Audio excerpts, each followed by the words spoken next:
students, welcome to Law Prep Tutorials and here I come with part 5 of figure of speech. I hope part 5 से पहले आप part 1, part 2, part 3, part 4 देख चुके होंगे और इसमें मैंने काफ़ी सारे figure of speech already cover कर दिए हैं. Now in part 5 we will be discussing about synecdoche and metonymy. हमेशा रहता है ना कन्फ्यूजन इन दोनों में, तो आज के वीडियो में इन्हीं का कन्फ्यूजन दूर करेंगे. What is synecdoche and what is metonymy. ठीक है, तो चलिए सबसे पहले समझते हैं. एक चीज़ हमेशा नोटिस करना, जब भी हम अगर कभी भी इसका कोई क्वेश्चन आएगा ना ऑप्शन में, हमेशा ये दोनों you will see these two words in the options. Why? Because the students generally get confuse between कि कौन सा synecdoche है और कौन सा metonymy है. सो आज इसी चीज़ को कंफर्म करते हैं कि क्या synecdoche होता है, क्या metonymy होता है. Let's start with the definitions of both. सबसे पहले synecdoche क्या होता है? Synecdoche is a figure of speech in which a part is used to express the whole or the whole is used to express or represent a part. ठीक है, तो synecdoche में क्या करते हैं, हम whole के लिए part और पार्ट के लिए होल यूज करते हैं.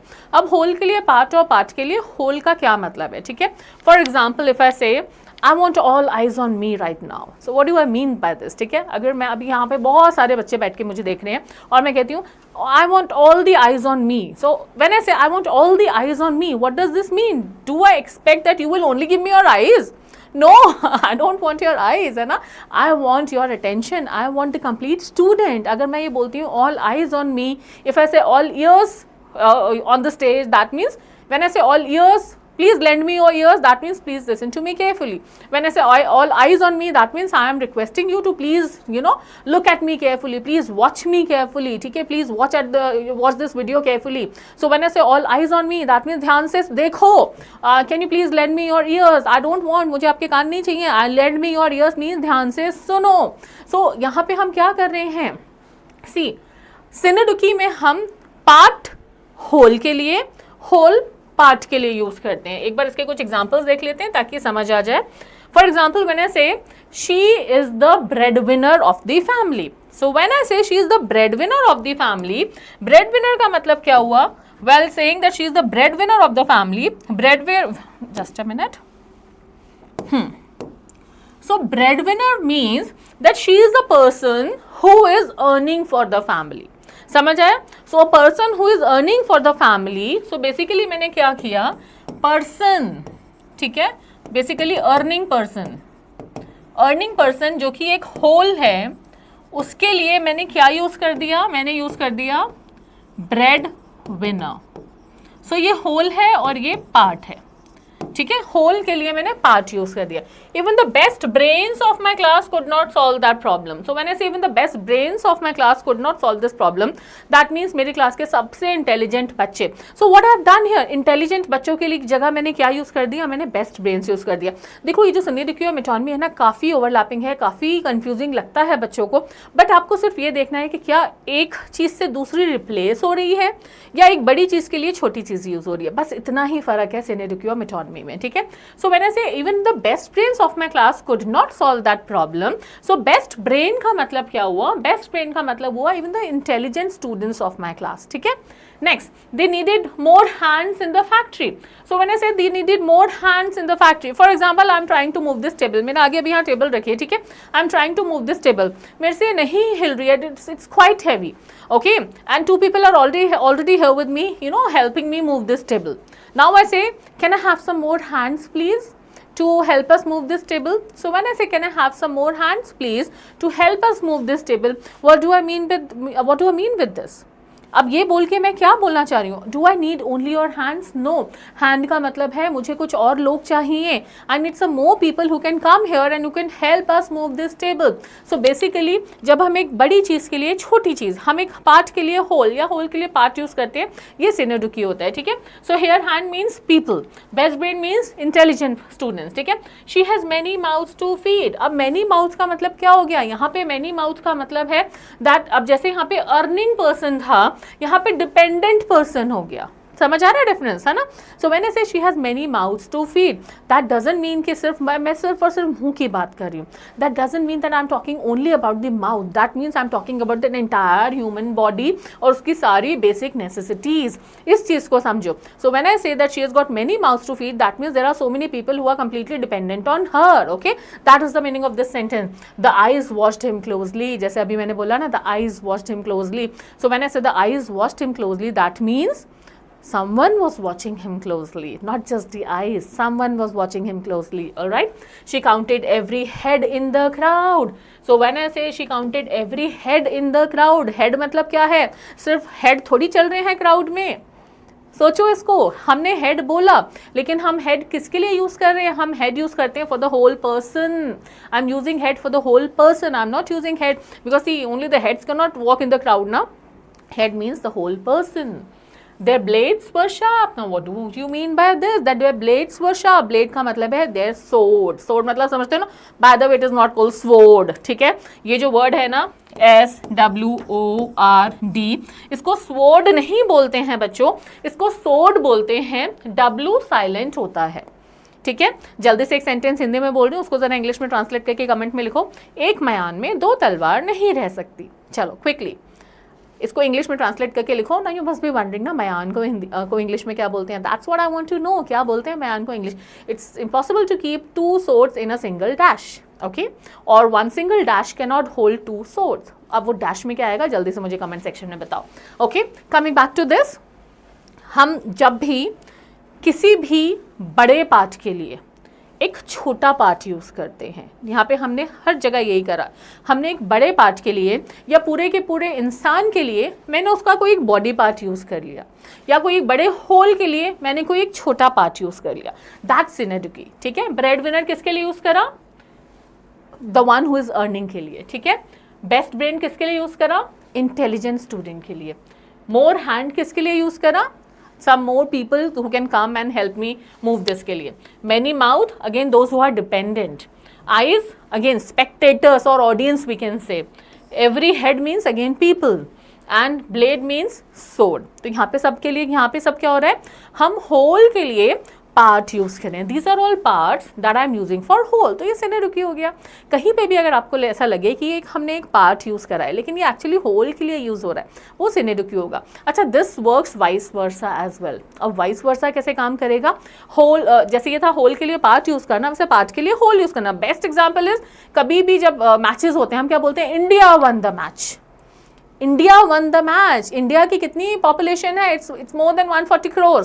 ठीक है, लेकिन इंडियन टीम जो है जो क्रिकेट खेलती है उसमें सिर्फ 11 लोग खेलते हैं. उन 11 लोग या और थोड़े से हम प्रॉक्सी मिला लें, कोच मिला लें या थोड़े से और लोग, not more than 20, right. But उन 20 लोगों के लिए क्या कभी भी किसी को भी बोलते हुए सुना है that the Indian team won the match? We never say that Indian team won the match, but we always say India won the match. क्या बोलते हैं हमेशा? India won the match. We never say Indian team won the match ना. तो यहाँ क्या कर रहे हैं? यहाँ पे भी हम सिनेडुकी यूज कर रहे हैं, हम पार्ट के लिए होल यूज कर रहे हैं. तो जब हम होल के लिए पार्ट यूज करते हैं, पार्ट के लिए होल यूज करते हैं, उसको हम सिनेडुकी कहते हैं. ठीक है, so these were the examples. Now going to what is metonymy. I hope सबको सिनेडुकी समझ आ गया होगा. ठीक है, अब आ जाओ मेटोनमी पे. मेटोनमी का मतलब क्या होता है? जैसे कि मेटोनमी में ये देखिए METONYMY, मेटोनमी में you can see this NMY. This means name. So metonymy is nothing but a change of name. So metonymy में हम क्या करते हैं?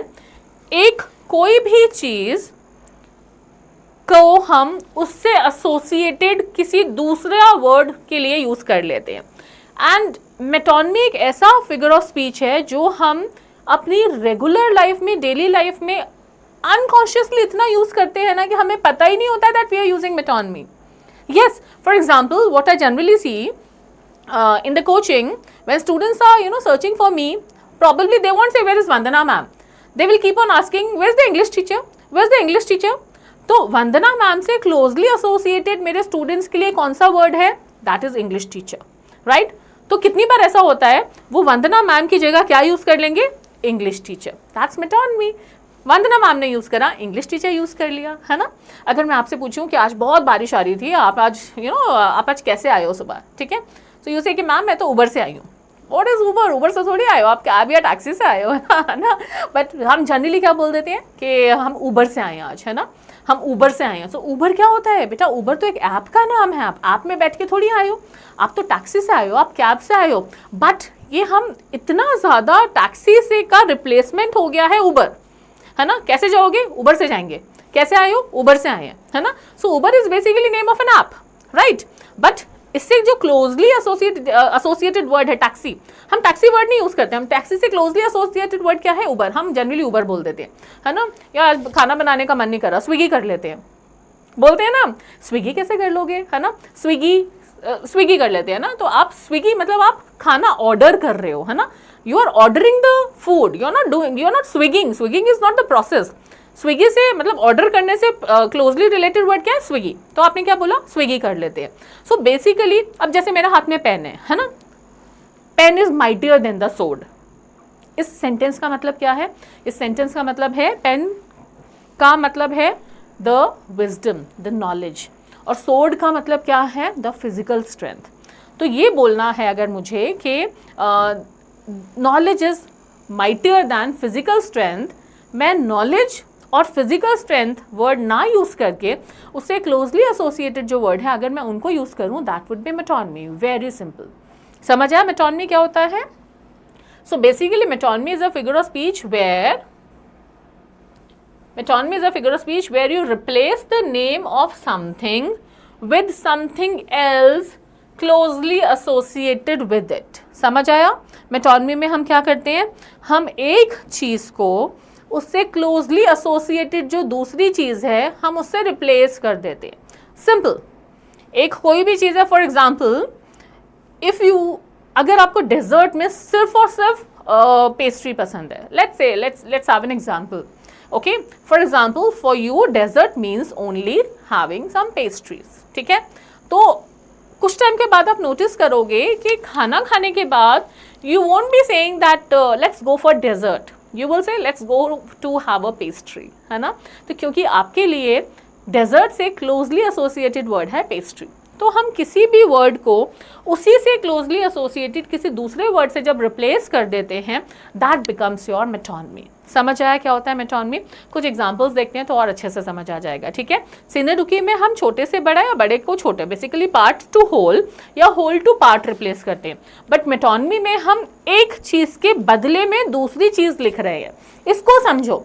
सिनेडुकी में क्या होता है, इतने के लिए हम इतना यूज़ कर रहे हैं या इतने के लिए हम इतना यूज़ कर रहे हैं. इसको अच्छे से समझना. सिनेडुकी में what we are doing, for this much either we are using this much or for this much we are using this much, right?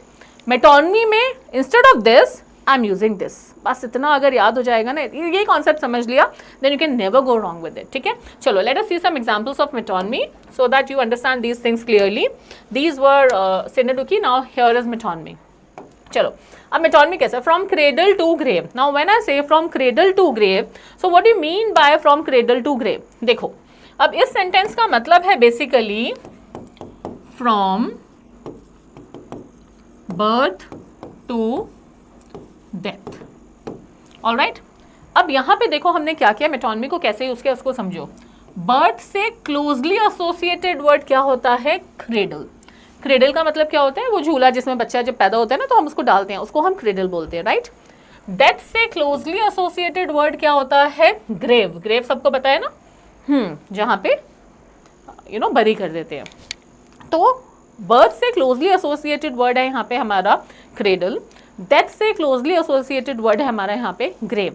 So instead of using the word cradle and instead of using the word birth and death, what did I do? I used cradle and grave, so that's metonymy. That's metonymy. birth की जगह cradle and death की जगह grave बन गया metonymy. ठीक है, दूसरा example देखते हैं. The bench gave the decision. अब यहाँ पे bench का मतलब क्या है? मैं bench किसके लिए यूज कर रही हूँ? bench, the word bench is being used for the judges or the jury. So rather than using the word judge or jury, I use bench. So that's metonymy. The pen is mightier than the sword, जो मैंने अभी बताया. ठीक है, pen means knowledge or wisdom and sword means ताकत, physical strength. तो अगर मुझे बोलना है कि फिजिकल स्ट्रेंथ से ज़्यादा माइटी नॉलेज है, तो how will I say the pen is mightier then the sword. Simple. The restaurant refuse service. बेटा रेस्टोरेंट कैसे रिफ्यूज करेगा? या तो ओनर ने रिफ्यूज किया होगा, या स्टाफ ने रिफ्यूज किया होगा, या वेटर ने रिफ्यूज किया होगा, है ना। लेकिन I did not say that the owner refuse the service और the waiter refuse the service. What did I tell you? That हम अपनी रेगुलर लाइफ में इतना ज़्यादा मेटोनमी यूज़ करते हैं ना कि हमें पता ही नहीं होता है कि हम मेटोनमी यूज़ करें। That's actually a fact, you know, that is a fact. So this is how you will use the restaurant refuse service means the owner refused the service or the staff refused service। लेकिन उसकी जगह मैंने क्या बोला? the restaurant refused the service। Spotify removed the song। Spotify यानी app. अब मैं ये नहीं बोल रही कि बेटा कि ऐप ने रिमूव करा, लेकिन ऐप की जगह जो यू नो एप्लीकेशन जो होता है, वेब एप्लीकेशन की जगह मैंने उसका नाम ही ले लिया, Spotify removed the song। The stage is morning his death. तो यहाँ पे स्टेज का मतलब क्या है बेटा? Stage is a lifeless thing. लेकिन वहाँ जो काम करने वाला है, वहाँ जो परफॉर्म करने वाले जो आर्टिस्ट होते हैं ना, हम यहाँ पे when I say the stage is morning his death, that means the entire theatre, the entire the entire community of the theater is mourning his death। So this sentence means that the stage is not mourning, the entire community of the theater, theater के उसमें जितने भी लोग आते हैं, they all are mourning his death। That is the meaning of this sentence। The lab discovered the vaccine। So lab कैसे discover करेगा? Scientist ने discover करी। तो scientist की जगह मैंने lab यूज कर दिया, artist की जगह मैंने stage यूज कर दिया, application की जगह Spotify यूज कर देना, owner की जगह या staff की जगह restaurant यूज कर लेना, नॉलेज की जगह पेन यूज़ करना, फिजिकल स्ट्रेंथ की जगह सोड यूज़ करना, ज्यूरी की जगह बेंच यूज़ करना, बर्थ की जगह क्रेडल यूज़ करना, डेथ की जगह ग्रेव यूज़ करना। The news room is buzzing. Journalist, journalism की यहाँ पे बात हो रही है, तो जितने भी रिपोर्टर्स हैं, जर्नलिस्ट हैं, तो buzzing, news room won't be buzzing, है ना। ये तो हमारा पर्सोनिफिकेशन हो गया, है ना। This is a sort of personification. When I say the news room is buzzing, that means there is a lot of excitement between the journalist and the reporters. So reporters की जगह news room use करना। तो यहाँ पे हमने क्या किया? हमने एक चीज की जगह दूसरी चीज यूज कर ली। तो जब हम एक चीज की जगह दूसरी चीज यूज करते हैं, दैट्स मेटोनमी। एंड जब हम पार्ट की जगह होल या होल की जगह पार्ट यूज करते हैं, दैट्स सिनोनिमी। आई होप आप समझ आ गया हो। ठीक है, समझ आ गया तो प्लीज मुझे कमेंट्स में लिख जरूर देना कि यस मैम समझ आ गया। नहीं समझ आया तो क्या होगा, एक और वीडियो बना लेंगे और एक्सप्लेन कर देंगे, बट आई एम श्योर कि इसमें समझ आ गया होगा। ठीक है, चलो, so let's have a quick one line difference before I wind up this video. So synonymy is when you say a part of something and mean the whole thing. Okay, तो synonymy क्या होता है? When you say a part and you mean the whole thing. And metonymy क्या होता है?